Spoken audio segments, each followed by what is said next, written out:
We are the Petersens from Luck, Wisconsin, and I am Seth Petersen. My name is Jonah and I'm 10 years old. My name is Naomi and I'm 6.5. My name is Katie.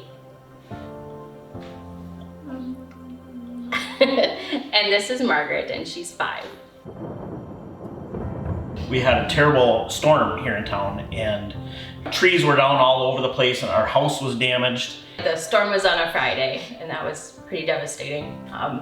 And then by Monday, Naomi started to have a very high fever and just was, just like, oh, this isn't quite right.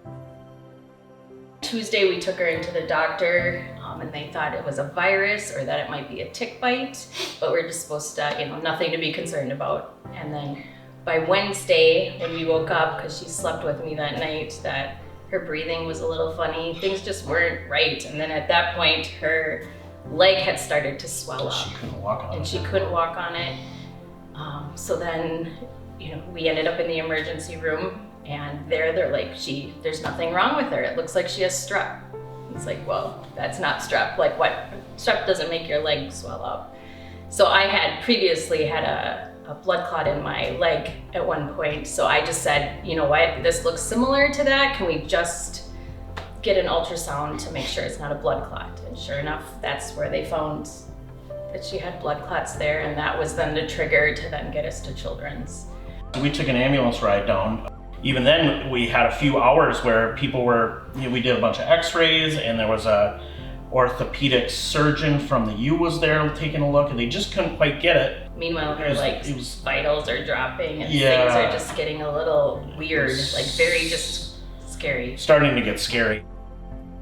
Dr. Flynn walks in, red hair, the whole 9 yards, yeah, just a super amazing person. After we talked for a little bit, she kind of looked around and she's like, all right guys, very calmly, we're gonna go upstairs and just kind of keep an eye on Naomi. To me, it feels like it was just like a light switch. I mean, it felt like there were 30 people in the room and Dr. Flynn was just kind of directing things, and Dr. Flynn knew was that she has gone septic.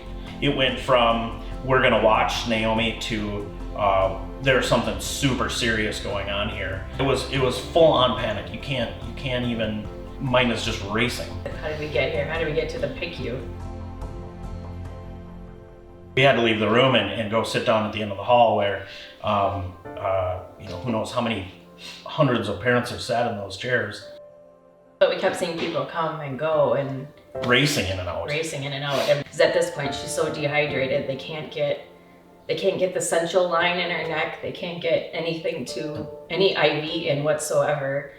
And her blood pressure was dropping. So she was, they couldn't keep up. And at that point, they had given her stuff that, pretty much put her to sleep. Like we couldn't talk to her anymore. And that kind of.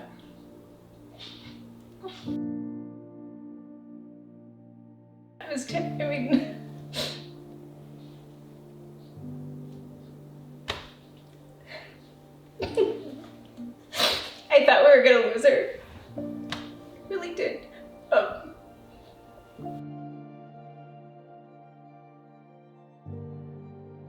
She's super sick and was being kept alive by these machines. The next person on, Dr. Cruz, she came in and said, have you guys ever heard of MRSA? And she's like, well, that's what this is. She's got MRSA.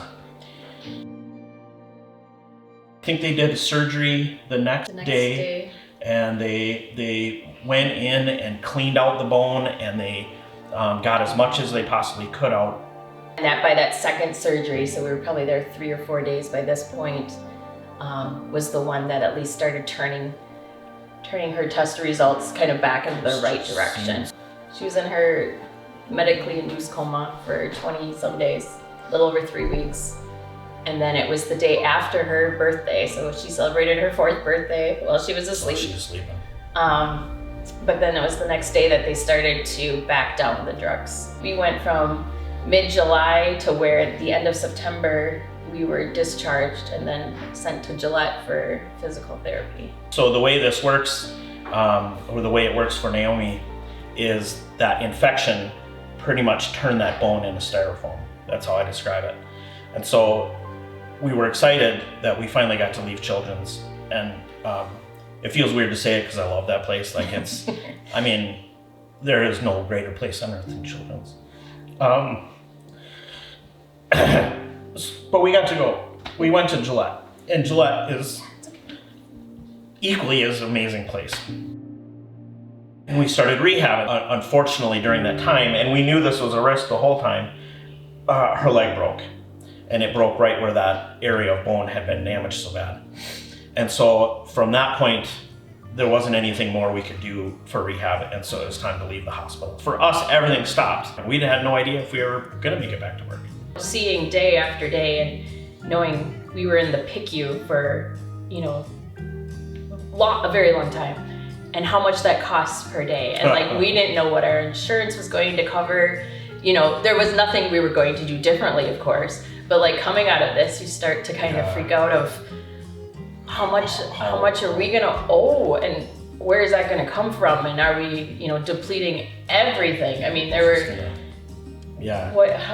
what was the impact? So I have a friend, but they use Spare Key. The timing was just perfect to find Spare Key, Help Me Bounce. To be able to have this organization and Spare Key, you know, saying, hey, here's something that you can do. And once we put that out there, those questions of how they could help us also kind of just, I won't say went away, but there was a lot less pressure trying to tell people how they could help us. And then to be able to, you know, I was trying to remember if it was, you know, within the app or online, but going to the Help Me Bounce website and being able to see how many people we didn't know that contributed and helped us and knew of Naomi's story, and just how overwhelming and generous overall it was.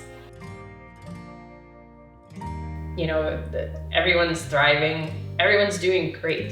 Your donation, you helping others that you don't even know, or maybe that you do, the Spare Key and this benefit, this gift, that's money and making sure your home is okay and everything's gonna, you know, financially be all right, and you just kind of take that piece away for a bit, and they get to focus on their child and the situation at hand. It's just an amazing gift. And I don't know how families would do it without it.